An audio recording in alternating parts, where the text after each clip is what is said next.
आप सबकी सलामती हो। आपका खादम Matthew Saroya New England America से।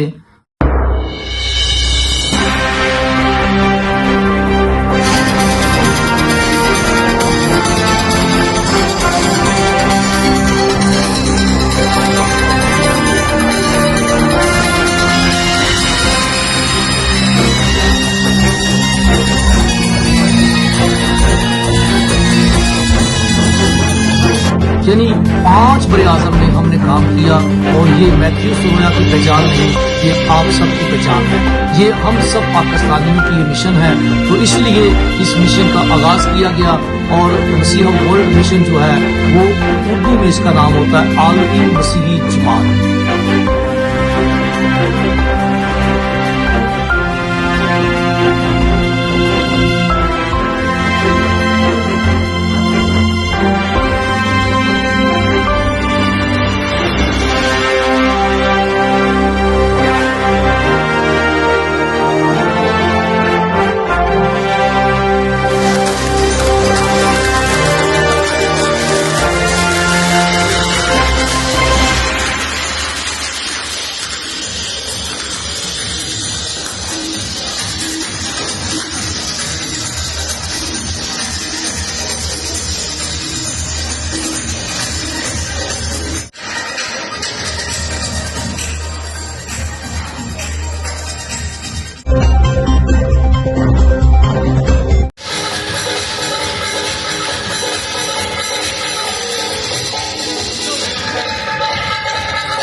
लहराइए सारे अपने हाथों में।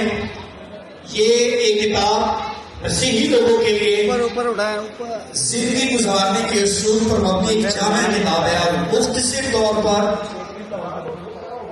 ये सारे लोगों ने तो नहीं उठाई हुई, आप सारे आए हैं लेकिन वो इतनी बदली भी नहीं है। जी बस शुक्रिया शुक्रिया, थैंक यू।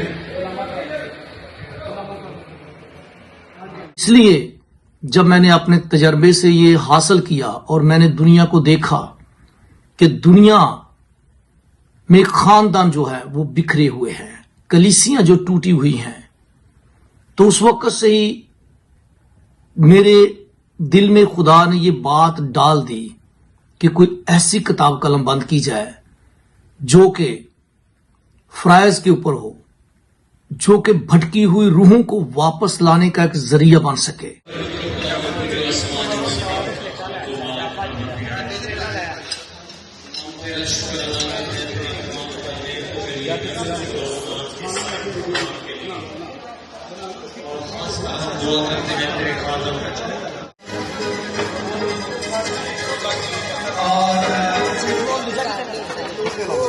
इसके बाद सारे लोग खाना खा के जाएंगे जरूर।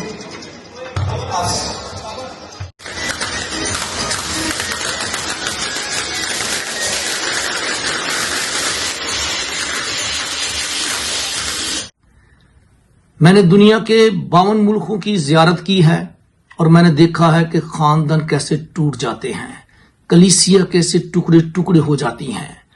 और जब मेरे मताले के मुताबिक मैंने ये देखा कि मुल्क पाकिस्तान में कोई ऐसी किताब मौजूद नहीं है कि जिसमें एक ही जगह पर तमाम ऐसा मसबदा हो, तो मैंने कोशिश की, एक लंबी जदोजहद के बाद ये किताब मसीही फ्राइज लिखी।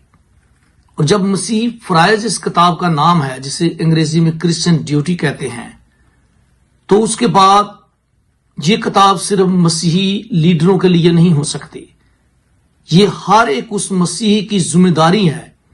और मैंने कोशिश इसलिए की कि ये किताब हर दरवाजे पर पहुंच सके, ताकि टूटे हुए खानदान दोबारा से जुड़ जाए, टूटी हुई कलीसिया जो है वो दोबारा से बहाल हो जाए, बिखरी हुई भेड़ें जो हैं ऊंचे टीलों पर जो जा चुकी हैं उन्हें वापस लाया जा सके। इस किताब में یہ کوشش کی گئی ہے کہ ہم کس طریقے سے اپنے خاندانوں کو، اپنے بچوں کو، اپنی کلیسیا کو بچا سکتے ہیں۔ اس کتاب میں بھرپور طریقے سے کوشش کی ہے کہ کلام مقدس کے مطابق وہ ثبوت اکٹھے کیے جائیں جو آج تک مسیحی قوم سے پشیدہ رکھے گئے ہیں۔ اس کتاب میں نے اپنی قلم کے ذریعے یہ ثابت کیا ہے کہ آج مسیح قوم میل خداوند یسوع المسیح کی عظمت اور ان کی حشمت اور سیدنا یسوع المسیح کے نام سے بھی باخبر ہیں، یہاں تک کہ وہ صرف دوسروں پر دباؤ اور ڈالنے کی کوشش میں لگے رہتے ہیں۔ لیکن اس کتاب کے ذریعے یہ بتایا گیا ہے کہ ہمیں مسیحی زندگی کیسے گزارنی ہے، اپنے بچوں کی، اپنے بڑوں کی، اپنے بزرگوں کی، اپنے ملک کی کیسے ہم نے عزت کرنی ہے، کیسے ہم نے ایک بہتر کردار ادا کرنا ہے۔ اور مجھے امید ہے کہ یہ کتاب ہر قسم کے افراد کے لیے، ہر قسم کی عمر کے افراد کے لیے باعث برکت ہوگی، اور یہ کتاب نہ صرف مسیحیوں کے لیے بلکہ یہ کتاب غیر مسیحیوں کے لیے بھی مفید ثابت ہوگی۔ اور کیونکہ ہمارا کلچر ایک ہے، ہماری ثقافت ایک ہے، اس لیے میں سمجھتا ہوں کہ اس کتاب کے ذریعے سے بہت سارے بکھرے ہوئے خاندان دوبارہ سے جڑ جائیں گے، بہت ساری نفرتیں جو ہیں وہ ختم ہو جائیں گی، بہت سارے ایسے بچے جو اپنے والدین کے باغی ہیں وہ خداوند کے فضل سے واپس آ جائیں گے، اور آپ کا خاندان خوشحال ہوگا۔ مسیحی فرائض کے ذریعے سے آپ اپنی نئی زندگی کا آغاز کریں گے۔ خداوند آپ سب کو بہت بہت برکت دے۔ خداوند آپ کا محافظ اور نگہبان ہو، آمین۔